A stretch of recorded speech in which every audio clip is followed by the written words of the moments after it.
Hello everyone, this is Bhana. Welcome back to the channel.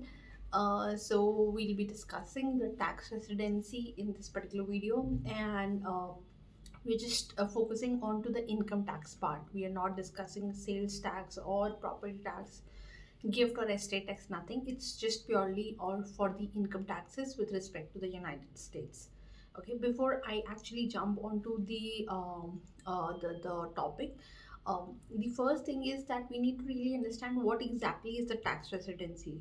So the concept of tax residency is important to determine which person will actually be classified as a resident of a specific country.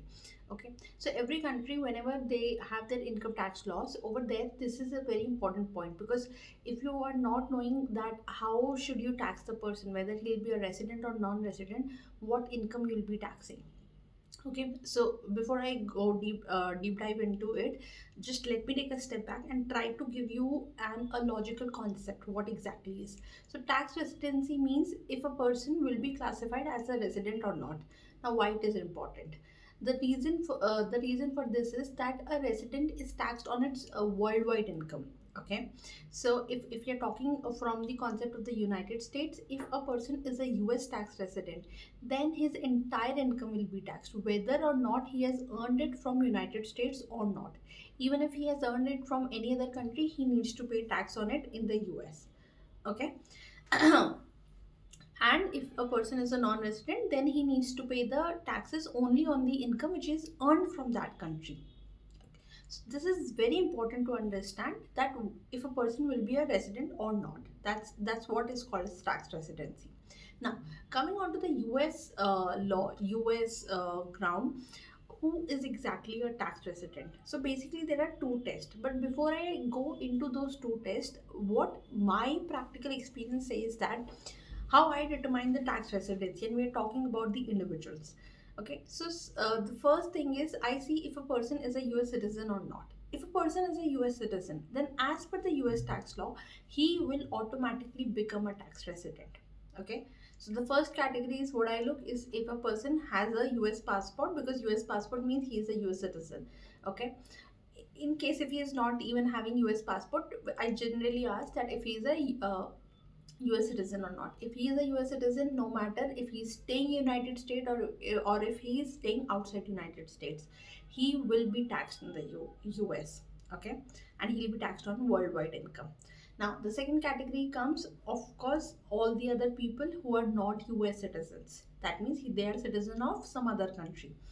Okay, so all these other citizens, I check now onto them these both tests apply. One is green card test and another is SPT test. Okay, so what is green card test? Green card test simply says that if you are holding a green card, what exactly is a green card? Green card is basically a visa which is given by the US. Now, what kind of visa it is? It's actually a visa to be a lawfully permanent resident of the US. Okay, and the reason it is called as green card is because the color of the visa is green. That's why it's called as green card. Okay, so if you have obtained that visa, I mean green card from the US, then you become then test is satisfied. You become a green card holder and this test is satisfied. Okay, now the SPT test. Now all the other people who are not having US citizenship, neither they are green card holders, then we check onto the SPT test. Okay, now SPT test simply says you need to satisfy two conditions. One is that you should be present in the United States for a total number of 31 days, and those 31 days should be continuous days. Second condition is, and this second condition is and, so 31 days continuous and 183 days.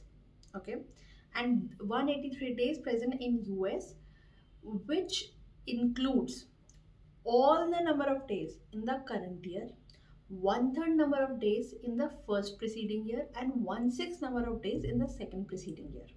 So practically, to understand this, if we are talking about if a person is a tax resident of US for the tax year 2025, so the first condition is I will check if that person was present in the US for continuous 31 days in 2025. Then next condition I'll check that how many days he was present in US in 2025. Let's suppose if he was present for 180 days, then I'll take away, then I'll straight away take away 180 days in the calculation. Then I'll check for 2024. If in the US he was present for, let's suppose, 30 days in 2024. So then I'll multiply it by 1 by 3, which will come to 10. So then in the calculation, 180 we already have from 2025, 10 we are having from 2024. Then I'll check the number of days in 2023 because that's the second preceding year to 2025. Okay, so let's suppose in 2023 he did not spend any days, 0. So 0 into 1 by 6 is 0. So from the first 2025 we had 180, from 2024 we had 10. So 180 plus 10 makes 190, which exceeds 183 days condition. Okay, so the person is satisfying. If the person is satisfying both these conditions, then he will satisfy the SPT test and he will become a tax resident for the United States purpose. Okay. However, with the SPT test, there is also a catch. If a person who satisfies SPT, he becomes a tax resident.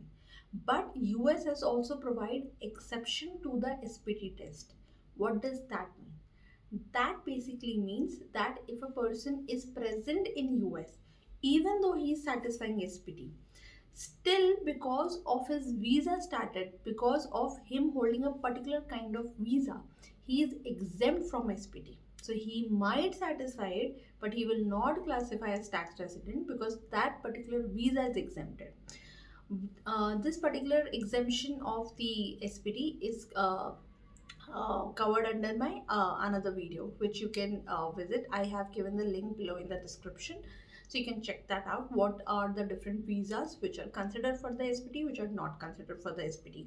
But over here, just be very very clear that if a person, for example, if he is having a green card, okay, and although if he is not satisfying the SPT, doesn't matter at all, he'll become a tax resident. Okay, if a person who is a United States citizen and he's not staying in US, it will again not matter, he will be taxed as a US resident.